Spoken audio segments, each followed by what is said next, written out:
تو کیا آپ جانتے ہیں کہ رمضان کے 30 روزے رکھنے سے ہمارے شریر پر کیا اثر ہوتا ہے؟ اس پر جاپانی سائنسدان نے ایک بڑی کھوج کی ہے جس کا جاننا ہر مسلمان کے لیے بے حد ضروری ہے۔ جاپانی بایولوجسٹ یوشونوری اشومی ایک سائنسدان ہے جن کو 2016 میں میڈیسن پر نوبل پرائز دیا گیا۔ ان سے جب پوچھا گیا کہ آپ نے کون سی ایسی چیز بنائی ہے جس کی بنا پر آپ کو دنیا کا سب سے بڑا انعام نوبل پرائز دیا جا رہا ہے، تو انہوں نے کہا تھا کہ میں نے کینسر کی ممکنہ دوا کھوج لی ہے، اور اس بات پر دنیا نے بڑے پر انداز میں ان کی کاوش کو سراہا اور مبارکباد دی گئی۔ اس کے بعد ڈاکٹر یوشینوری اشومی نے کہا کہ میں نے کینسر کی دوا نہیں بلکہ کینسر سے بچاؤ کا حل تلاش کر لیا ہے۔ تو لوگوں نے ان سے پوچھا کہ بتائیے ایسا کیا کیا جائے کہ کینسر جیسے خطرناک مرض سے بچا جا سکے؟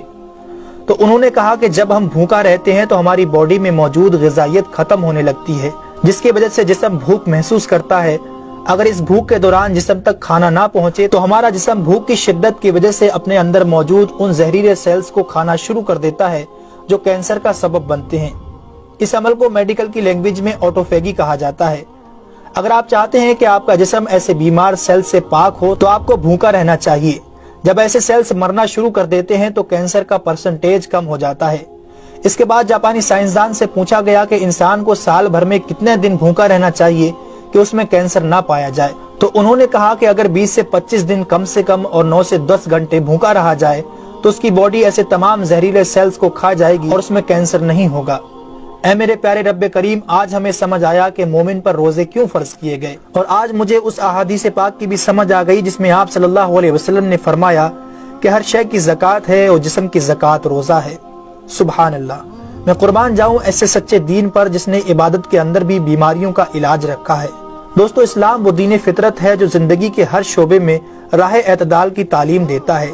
اس لیے آج نہ صرف مغرب میں زیادہ کھانے کو ناپسند کیا جاتا ہے بلکہ اسے انسانی صحت کے لیے بھی نقصان دہ سمجھا جاتا ہے۔ اللہ تعالیٰ نے اپنے پیارے محبوب حضرت محمد صلی اللہ علیہ وسلم پر وحی نازل فرمائی، کھاؤ پیو اور حد سے نہ بڑھو، بے شک وہ حد سے بڑھنے والوں کو پسند نہیں فرماتا۔ اس کے علاوہ حضرت ابو ہریرہ رضی اللہ تعالیٰ عنہ سے روایت ہے کہ رسول اکرم صلی اللہ علیہ وسلم نے ارشاد فرمایا، کھاؤ پیو اور پہنو اور خیرات کرو بغیر فضول خرچی اور تکبر کیے۔ دوستو، انسان کو کھانے کی صرف تھوڑی سی مقدار کی ضرورت ہے جو انسانی جسم میں توانائی پیدا کر سکے، جتنی توانائی انسانی زندگی کے لیے ضروری ہے، اور جس سے اس کی صحت اچھی رہے اور وہ اپنی روزمرہ کی ذمہ داریاں پوری کر سکے۔ انسانی جسم کو جتنا کھانے کی ضرورت ہے اس سے زیادہ جسم میں داخل ہونے والا کھانا چربی بن جاتا ہے، جس کی وجہ سے انسان کا جسم بڑھ جاتا ہے، اس کی رفتار سست ہو جاتی ہے اور وہ بہت زیادہ تھکن محسوس کرنے لگتا ہے۔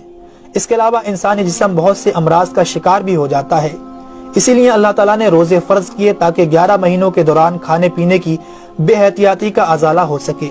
قرآن پاک میں اللہ تعالیٰ نے روزے رکھنے کا حکم ان الفاظ میں بیان فرمایا ہے، اے ایمان والو، تم پر روزے فرض کیے گئے جیسے کہ تم سے پہلوں پر روزے فرض کیے گئے تھے تاکہ تم پرہیزگار بن جاؤ۔ دوستو، قرآن مجید میں بیمار اور مسافر کے لیے روزے مؤخر کرنے اور جو روزہ نہ رکھ سکے ان کے لیے فدیہ ادا کرنے کا حکم دیا ہے۔